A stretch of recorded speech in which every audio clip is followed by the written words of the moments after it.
দর্শক, এই বিষয়ে বিস্তারিত জানাতে রাজধানী ডাকেশ্বরী মন্দির থেকে সরাসরি যুক্ত হচ্ছেন সহকর্মী জিনিয়া কবির সূচনা। মহালয়া ঘিরে আজ কি আয়োজন দেখছেন?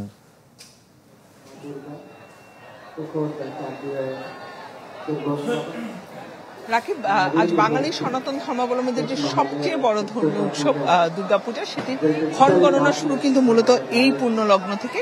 এবং সনাতন ধর্মাবলম্বীরা বিশ্বাস করেন যে এই যে দেবী দুর্গাকে চণ্ডীপাঠের মধ্য দিয়ে তারা ভোরের আলো ফোটার সঙ্গে সঙ্গে যে আবাহন করেন, সেই আবাহনের মধ্যে দিয়েই কিন্তু জগৎ থেকে সব অন্ধকার দূর হবে, সব শঙ্কা দূর হয়ে এবং আলোর উৎসব ফিরিয়ে এনে দিবে। এবং সেই কারণেই কিন্তু এই চণ্ডীপাঠের মধ্য দিয়ে দেবী দুর্গাকে জাগ্রত করা হয় এবং তারপরে কিন্তু ষষ্ঠীর মধ্য দিয়ে শুরু হয়। এবং ঢাকেশ্বরী মন্দিরে আজ সকাল থেকেই চণ্ডীপাঠ ছিল, সাংস্কৃতিক অনুষ্ঠান ছিল এবং গানে নাচে তারা দেবী দুর্গাকে জাগ্রত করার যে আবাহন, সেটি কিন্তু তারা করেছেন। এবং এখন আপনি দেখতে পাচ্ছেন ভক্ত এবং অনুরাগীরা সবাই কিছুক্ষণের আগেই কিন্তু শেষ হয়েছে এবং একটি মনোমুগ্ধকর সাংস্কৃতিক পরিবেশনার মধ্যে দিয়ে কিন্তু দেখানো হয়েছে কিভাবে দেবী দুর্গা অপশক্তিকে বধ করেন অসুর বধের মধ্য দিয়ে, এবং সেটি কিন্তু ফুটিয়ে তোলা হয়েছে। এবং সেটির মধ্য দিয়ে মহালয়ার যে মূল অনুষ্ঠান, সেটি ঢাকেশ্বরী মন্দিরে কিছুক্ষণ আগে শেষ হয়েছে এবং ভক্ত অনুরাগীরা আছেন, কারণ তারপরেই আছেন বিশেষ পূজা এবং ঘট প্রতিস্থাপন।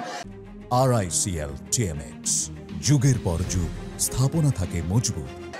সেটির জন্যই কিন্তু অপেক্ষা করছেন। এবং আজকের দিনে অর্থাৎ মহালয়ার এই দিনে কিন্তু সনাতন ধর্মাবলম্বীরা তাদের পিতৃপুরুষ যারা ইহলোক ত্যাগ করেছেন তাদের পিণ্ড কিন্তু দান করা হয় এই মহালয়ার দিনে। এবং সেটি কিন্তু এই চণ্ডী পাঠের পরেই সেটি শুরু হবে। এবং এই কারণে কিন্তু যারা ভক্ত এবং অনুরাগী আছেন তারা কিন্তু এখনো প্রাঙ্গণ ছেড়ে যায়নি, তারা কিন্তু আছেন।